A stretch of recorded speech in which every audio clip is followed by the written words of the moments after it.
Welcome to the Sovereign Soul podcast. I am your host, Mikhail Reese. I have been a sovereignty coach for about 6 years now. If you know the truth about you, it will empower you. Learning how to be sovereign is to remember that you are your own source of power. Then to understand that only you control this power. Only you can control your energy. This is what I do as your guide, coach, and intuitive healer. We dive deep into you. You and your body have been present for every moment of your life, making you the most important resource to teach you. On this podcast, you will learn how to heal yourself, how to empower yourself, and how to manage that power. You will learn what you actually need and how to give it to yourself. You will learn what fulfillment and joy is for you. Let's dive in.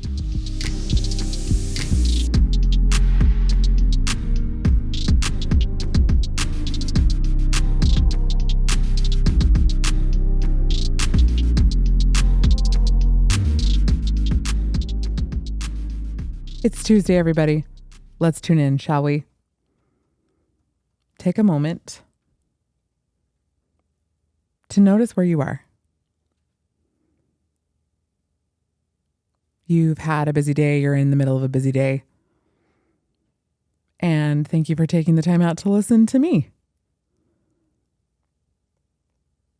But just take a minute to pause.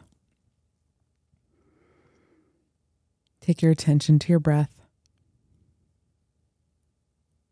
then to your lungs,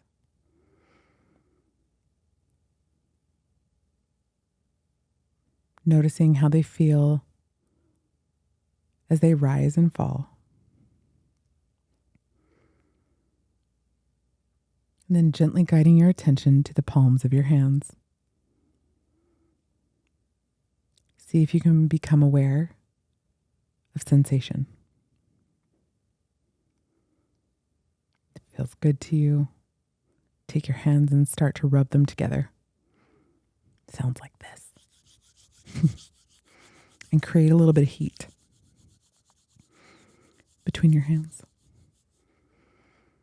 And then gently press your thumbs into your chest, offering yourself that energy that you just produced with your hands. And pausing here to take 3 conscious breaths, drinking deeply in through the nose and either out through the nose or out through the mouth. Once again.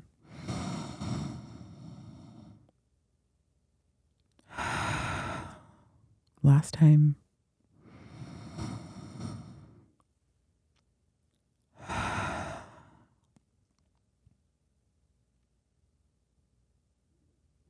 And now take a moment to call your energy home to your body in this present moment. Call all the pieces of you that are in the past, those that are in the future. Bring them home to your body in the present moment. This is actually the only place that you can live your life from. Choose to be fully here.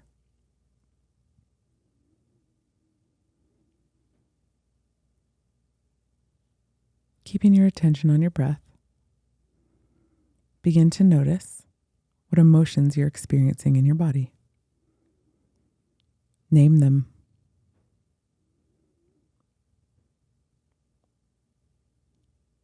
Then where in your body are you experiencing these emotions?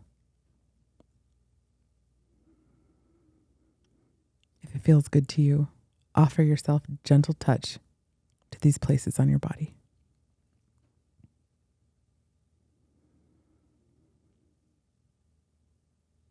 Then gently flutter your eyes open if you close them.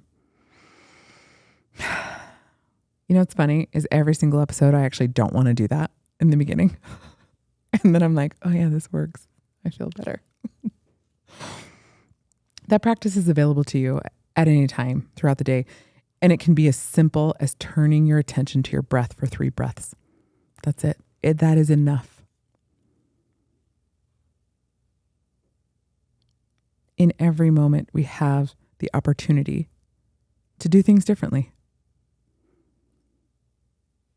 So when things aren't going the way you want, when you feel scattered, when you feel overwhelmed, just call your attention to your breath.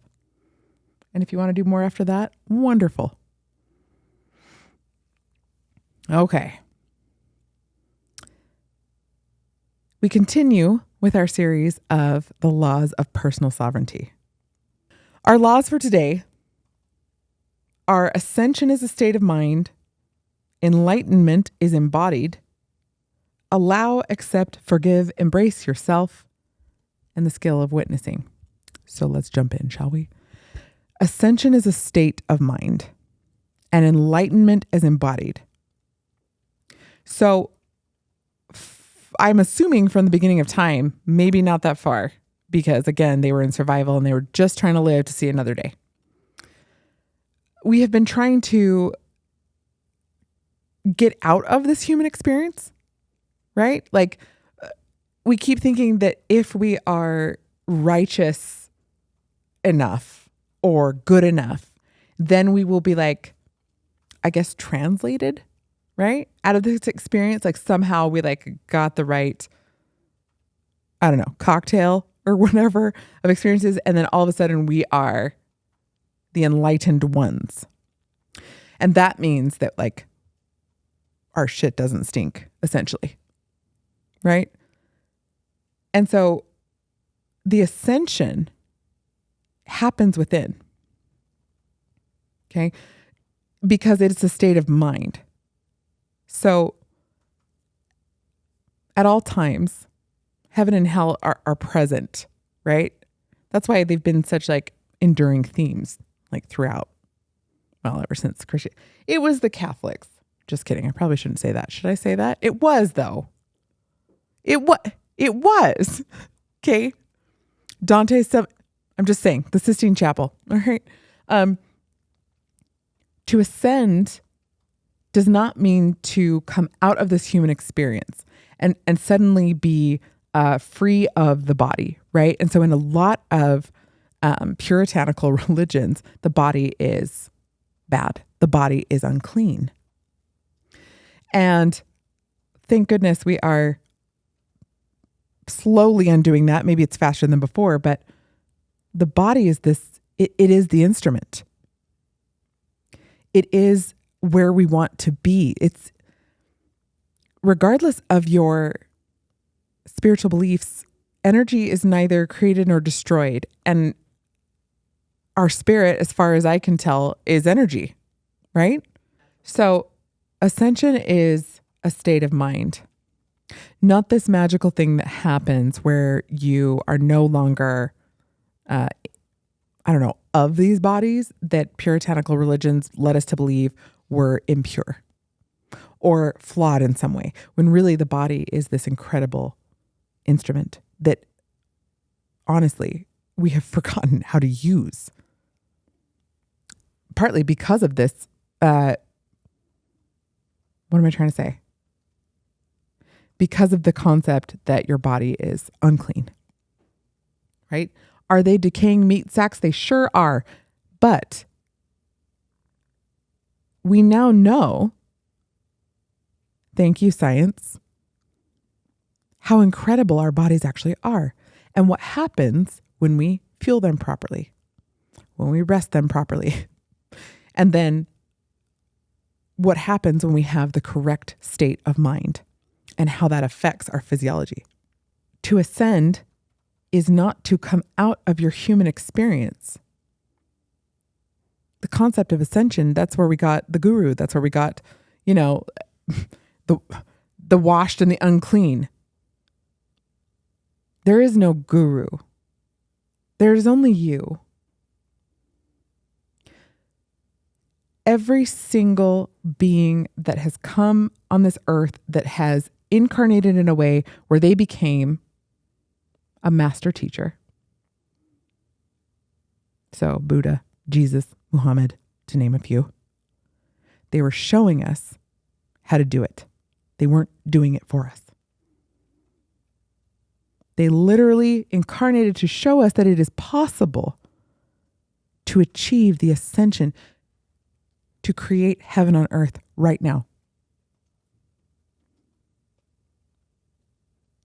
That's why change your thoughts, change your life. To ascend is to be able to look at two opposing things and understand that they need each other. Okay, this is duality. This is the yin and the yang, and understanding that everything in this universe is in motion. Everything is vibrating. And so to bring it back to an earlier way that I've described this, the video game analogy, right? You go through a level and then you beat the boss and then you go to a next level. Okay? That's ascension, essentially, because what you're doing is you're like, oh, all of these things that happened to me are actually happening for me. And I'm learning from them. And I keep getting better through the reps, right? And the ascension is I now understand the complexity of things and how they work together. So the goal is not to ascend the human experience. The ascension is to become fully a part of it. To be fully present in your body in any given moment for as long as you can. This is why wise people are considered wise. If we're going to go with a percentage, I'd say like 99.9% of them is in present real time. They're co-creating from the present moment. And so they have ascended, or they appear to, because you can sense through their energy that there is calm, there is peace. They are seeing joy in things that other people don't. They seem to have an understanding that other people don't. This is ascension.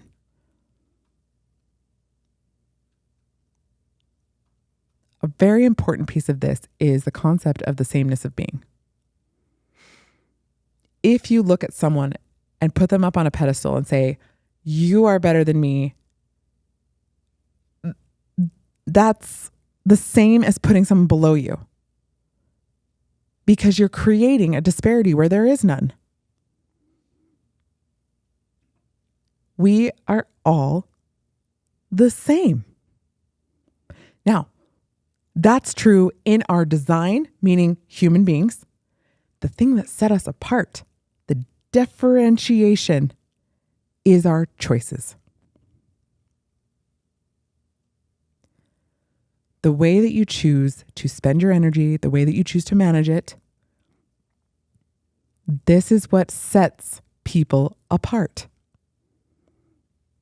Those who understand that they are the only ones that can control their experience, and those who think that they have no control over their experience. And I guess there's a bunch of people who think there's a shortcut. There isn't. It's actually supposed to be a progression. See also the myth of permanent arrival. Okay? So, ascension is knowing that you are God and the devil at the same time. It is understanding that you are a divine and infinite energy, and you are in a temporary body. Okay. So ascension is getting all of those things to talk to each other, using this body as the instrument that it is. The mind gets villainized a lot these days, right? We love to do that. We're like, we figured out it's our thoughts, so our mind is the worst. Live from your hearts only. No. We're really, really good at this, okay? Anything that we were doing that was unhelpful, then we go like full tilt the other way. That's okay. It's actually just, again, it's just human of us. And so just begin to notice when you do that. And it's like, oh, I'm just being human. All right. But I do have the information. So what is it actually? It's the harmony of all three. Your mind being able to speak to your heart, and that those two are communicating. Those two will cause you to then speak your will, act your will, okay? So instead of villainizing the mind and saying, I'm only living from my heart, your heart, bless its heart. It needs the mind. This is the balance, again, of the masculine and feminine, if you want to put it that way. It's really the analytical and the emotional. They were always meant to work together. One has something that the other doesn't. They need each other for the full information or the full experience. So to focus on, is your mind able to communicate with your heart? And is your body clear of noise so that your spirit also has a say? And that these three things working together, this is your authority. This is ascension within our bodies. I want to talk about the chakra system for a moment. So we have the lower three, and they're called the lower three because we're starting from the head. Okay. That's it. It's more of like a location thing and not like, oh, these are worse or these aren't as, right? Because we love to do that too. They're foundational. They're necessary. Okay. So you've got your root, your sacral, and your solar plexus. Okay. These are the three that you get to go to first in Ascension. Okay. And you're going to learn the lessons that all of those chakras provide. This will come in later episodes, but for now. Okay. Then once you kind of have a handle on those, then we ascend into the heart. Then we go to the throat. Then the third eye, and then the crown. What we're doing here by running up our chakra system, our energy system, is ensuring that we become a clear channel, an open vessel. Not only so our heart and mind and spirit can talk to each other, but so we can also receive from other people, from source, whatever it is. The ascension is from the base of your spine to the crown of your head. And then to come back into your physical body. To be able to feel. Sensitivity is the gift. We keep trying to be so hard. Right? Like emotion, as if emotionlessness means that you are somehow more together. I mean, we know why we got that. But it's not true. So when I started my journey of healing, I never cried. I mean, never is an absolute, but it was unbelievably rare.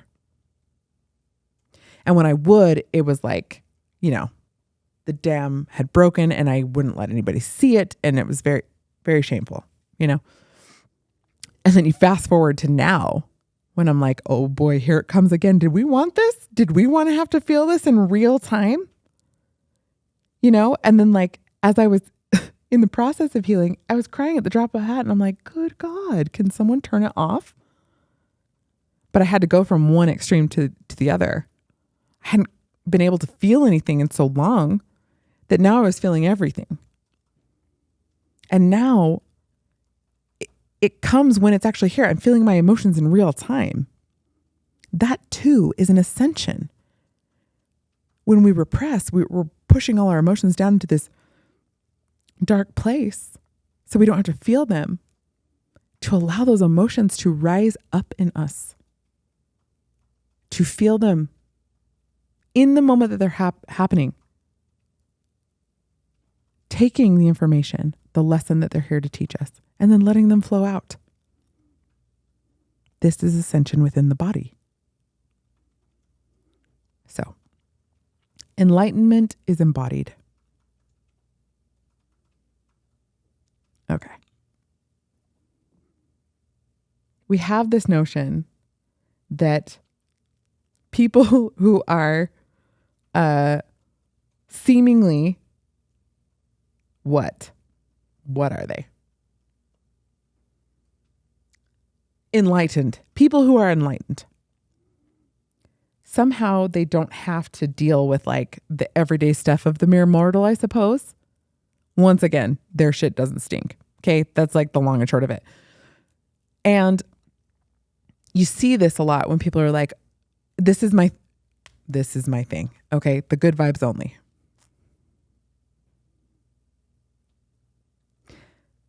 If you can only put up with vibrations that you like, I can assure you, you are not enlightened. This isn't meant to be a judgment. It's just a fact. Enlightenment is here knowing that I can't control this person that's around me. I certainly can control myself. So if you aren't into what's happening, you can always bounce. Always.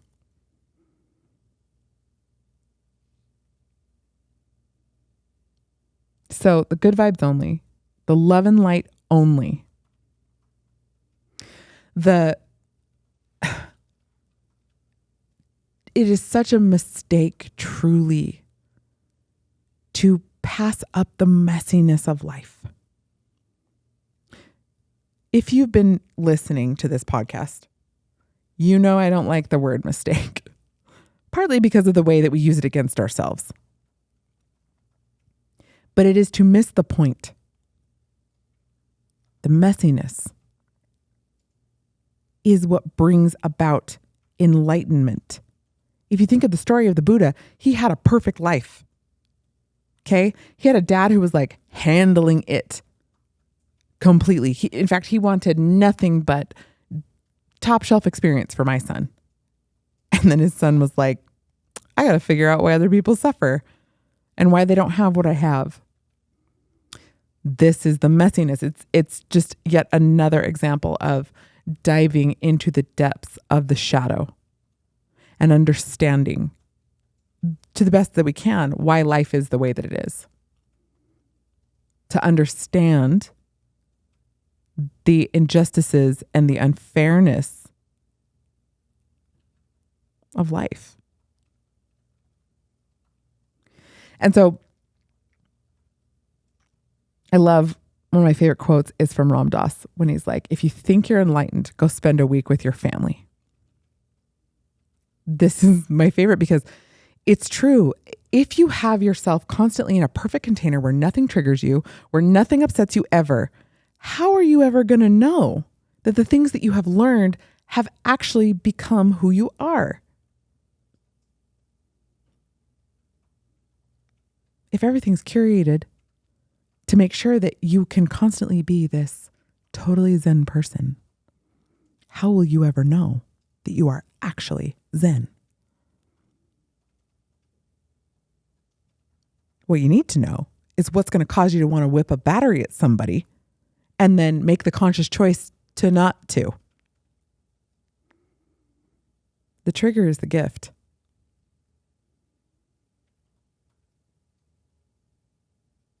Enlightenment is to understand that you were energy first.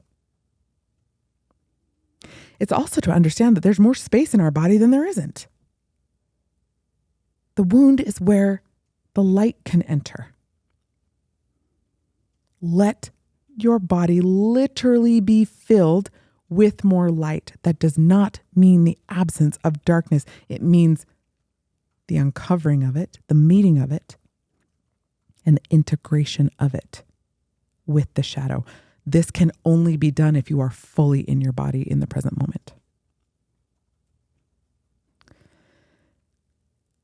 Often my clients are like, but I really want to be like enlightened all the time and Zen all the time. And I'm like, cool. You can actually do that. What you'll have to do is renounce your life and move to a monastery. That is what that is. You can keep up that level of Zen, transcendence, enlightenment, whatever you want to call it, if you have removed everything else from your life. Now, monks have a purpose. We need that energy. If that's what you want to do, amazing, go do that. But enlightenment, when you are choosing to live within the society that we are in, means that it's going to come and go. And that when it goes, That's when you get to, once again, learn from that. Okay, what caused it to go? When did I slip into my ego? Isn't this so interesting that I did that again? Not, well, I must be terrible because I can't uphold this constant, just neutral mood. Enlightenment comes and goes. You're going to hit it and it will change you. And then you go back into it. It's okay. Look, the other piece of this is the enlightenment seems to imply that there is not anger here. Like if you are enlightened, then nothing can make you angry. No. True enlightenment means that you have mastered your anger. It doesn't mean that it goes away. In fact, it means that you have mastered all of the emotions and parts of our psyche that we have deemed bad. So your ego, for example, your ego, your anger, jealousy, disgust. Okay. It's about the mastery of them, not the annihilation of them. We need all parts of ourselves. You need all parts, and you need to learn how to harmonize them within your body for you.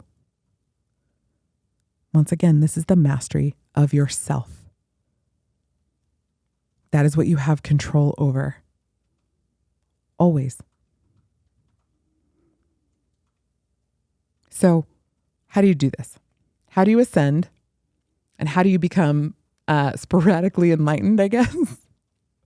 It's not sporadic.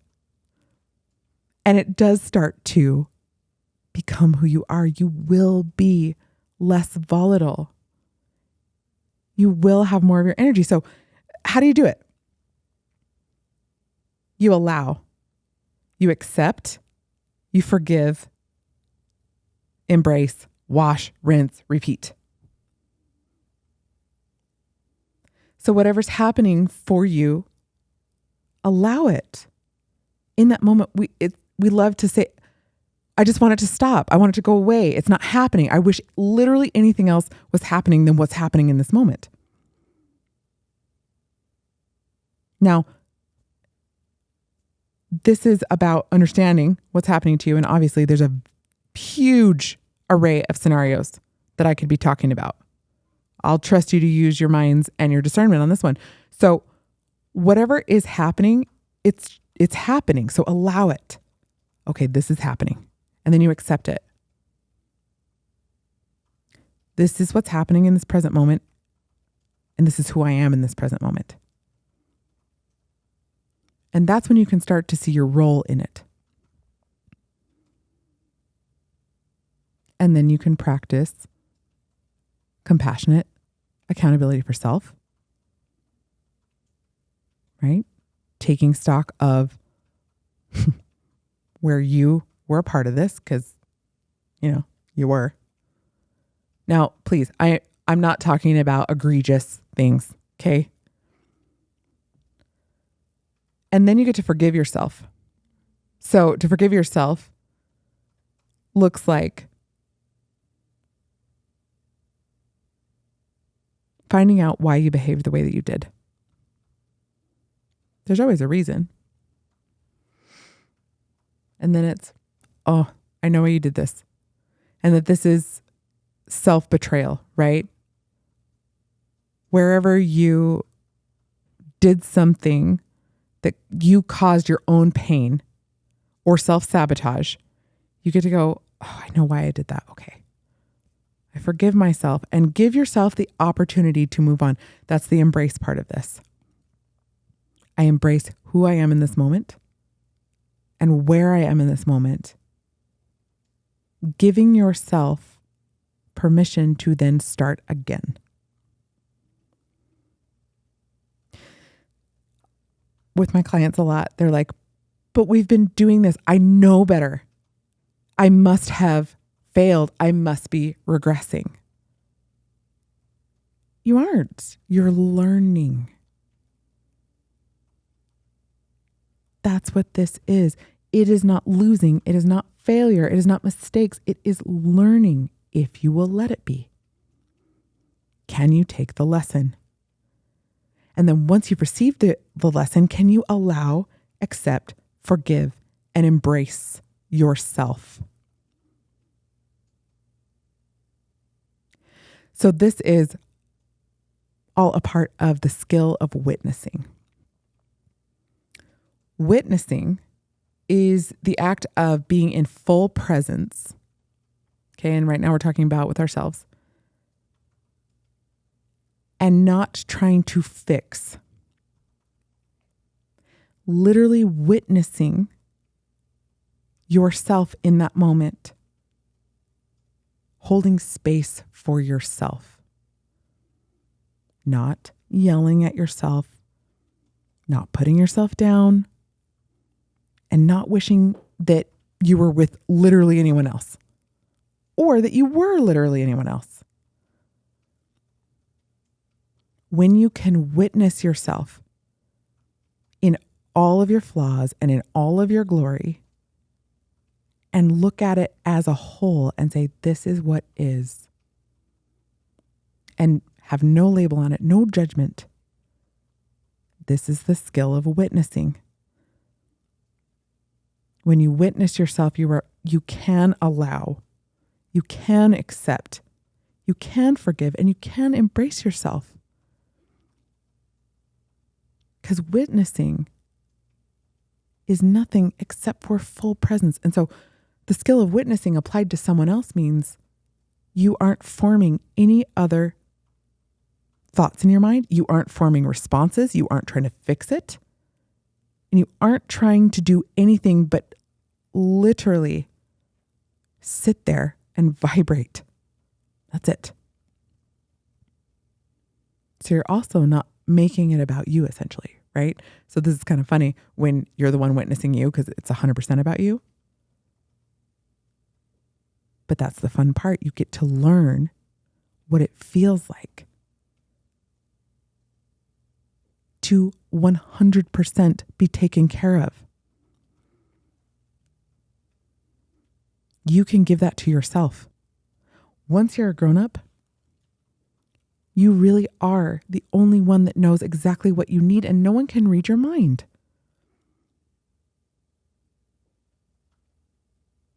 So learning how to literally see yourself so that through these wounds, the light can enter. What does the light do? It illuminates the shadow pieces. We want to see what's there. And then from time to time, it's necessary to go deep into the shadow. And then you just realize it's more of a womb. It's real quiet in there. It's dark. You can't really focus on other things, and you just get to be fully whatever you're feeling. When we go into the shadow, this is what gives us the possibility of rebirth. Once again, this is what can cause enlightenment.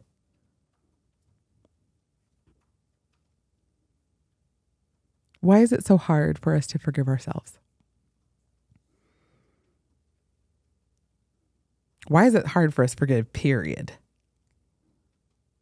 Now, I grew up Mormon. I'm now since retired. And so forgiveness had a totally different meaning to me. In fact, I didn't understand forgiveness until retiring from my religion.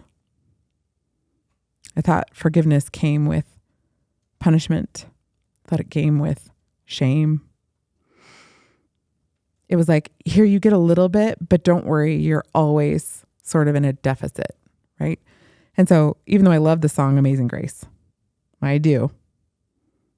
But that line, a wretch like me, no. You were never a wretch.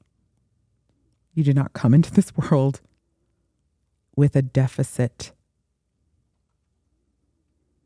We came here to learn, and we have a lot to learn. the more I learn, the more I realize that I don't know, which frankly feels like a relief. It's like, oh, it's impossible to know everything. Awesome. I will just let this learning be constant. And I'll take in as much as I can. What an opportunity. So to forgive means that you can see yourself as whole. And forgiveness also means that you don't have to constantly be this like self-improvement project. Forgiveness means like, I learned a lot in this last little go of self-reflection and healing. I can just be for a minute, right? Healing has become so popular that we think we have to be doing it at all times, all day. We don't. So the other piece of this with Ascension and enlightenment is integration. We keep wanting to get there already. And where is there? Enlightenment or perfection. Do you see how those two terms have now become, is it synonymous? They're used interchangeably, really. Or we're misconstruing what enlightenment actually is. And we're like, cool, we can attain perfection some other way than like the old way said. And so, honestly, I hope you watch this on YouTube because I keep forgetting the mics here and hitting my face into it. Okay, so what is integration? It's the time that it takes for information to go from your mind and for it to descend through your chakra system or your energy system. When it's just in your mind, it's only information, it's not truth. You got to run it down those centers to see if it's true for you.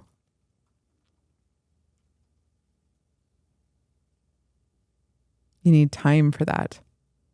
I don't know how much time. I think it's different for everybody.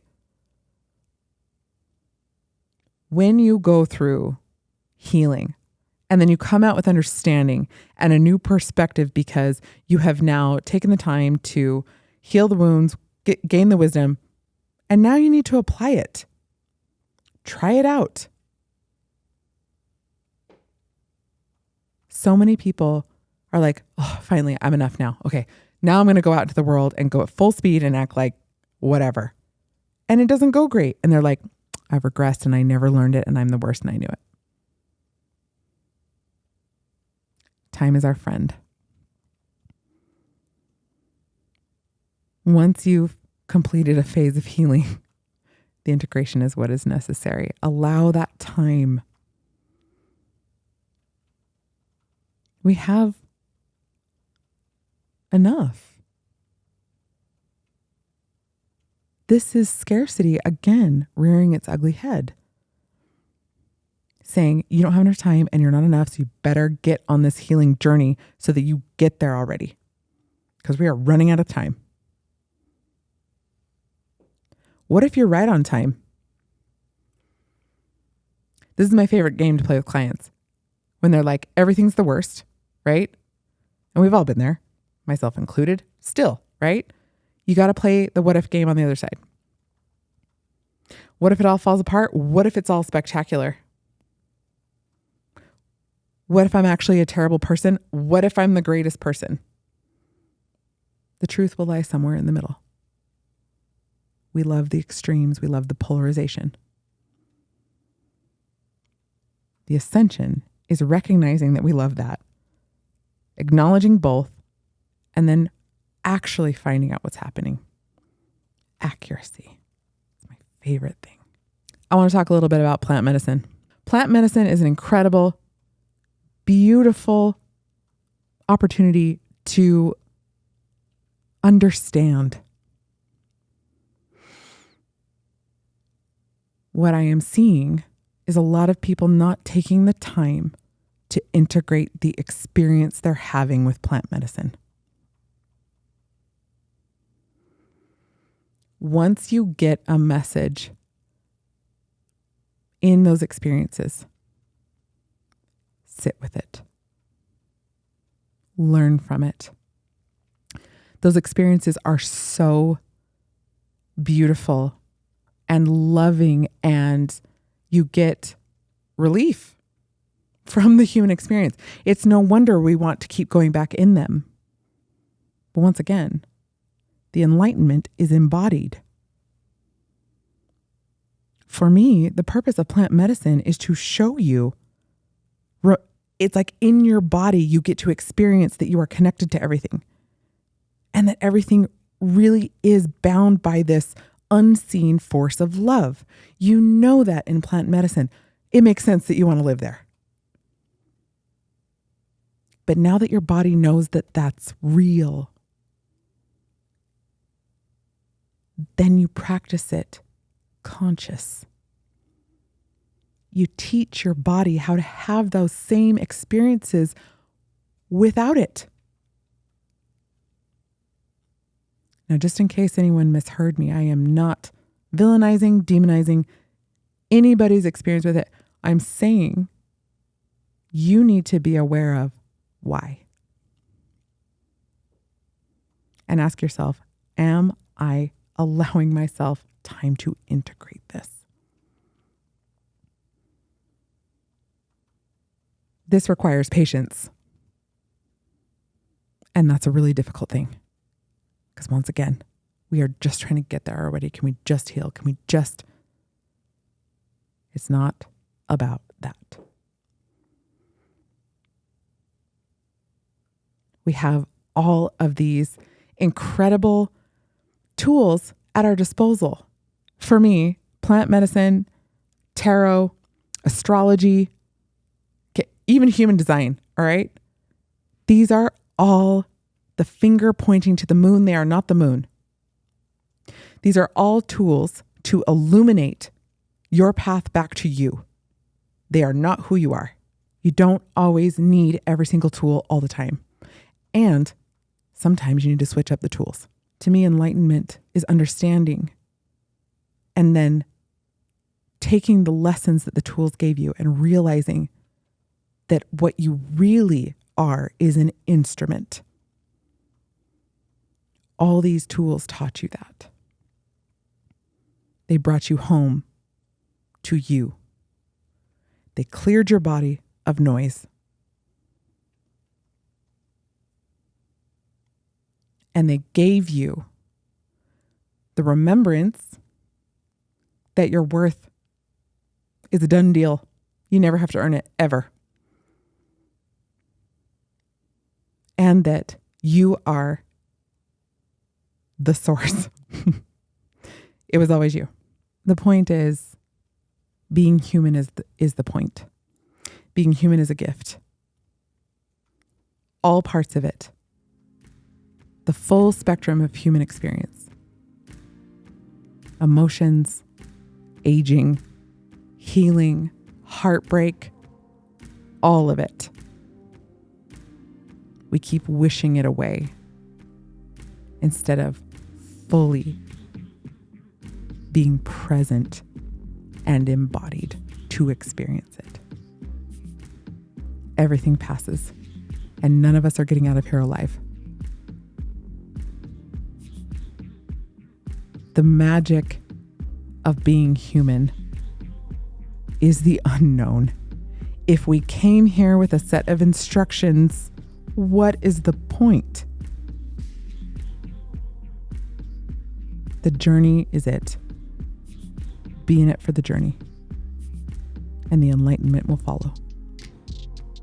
You can find me on Instagram at @MakeHillReese. You can find me on TikTok at @MakeHillCReese. You can find me on YouTube, the Sovereign Soul Podcast, or Make Hell Reese.